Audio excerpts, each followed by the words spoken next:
So what can we expect this season for your characters on Hannibal? Well, we left off with Will being incarcerated. So we pick up with him in jail in the mental asylum.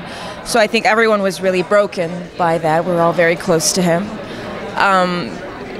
So, I mean, on my part, I'm going to be close to Will and try to make him cope with what happened and deal and heal. There's a lot more, cooking going on. That's for sure. There's eating, dead people, very strange images of people in really bad. We have like tree man, bees, horses, naked bodies. It's pretty gruesome.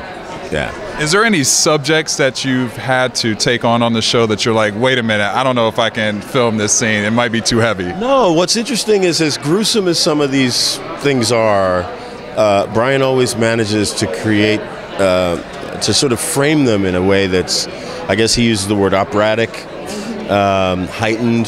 So it's borderline fantasy. Because if it was really real, it would just be entirely too much. And I don't think we would even be here. Right, I mean, exactly.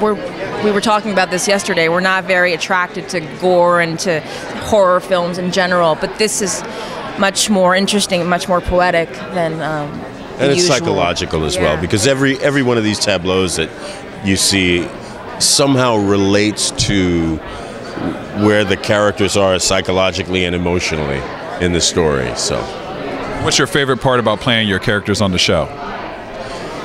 Well, I rarely get to play a grown woman. It's funny. I'm 35, but a lot of people still seem to think I look younger. So for a first time, I get to play a shrink, a grown woman, a lady who's in a man's world, a strong woman, and I'm really happy about that.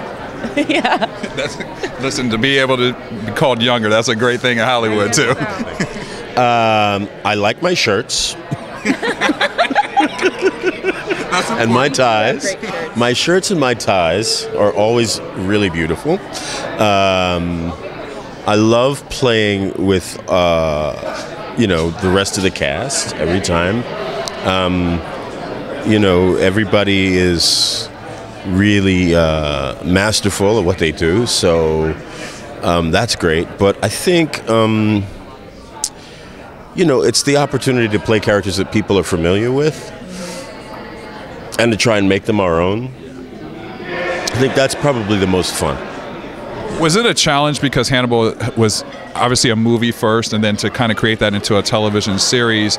Was it a challenge to kind of formulate what your characters would be or how you were going to structure your characters, since it was something that was known in the movie world, I'll say? No, I think, Brian has done a fantastic job of really kind of taking that material and contextualizing it in such a way that it works as serialized television. So, that just makes it, a matter of us just doing what we do, take the words and breathe life into the characters and try to give it as much, emotional sort of weight as we can when it's appropriate, and to remember,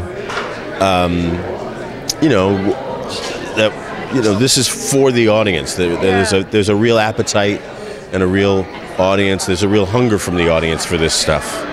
And they know Hannibal so well. They know how guilty he is. Yeah. We don't. We're just running around trying to find the... Exactly. We never get ahead of the audience, The audience... They're in on it. Yeah, they're always in on it. So it's a lot of fun for them.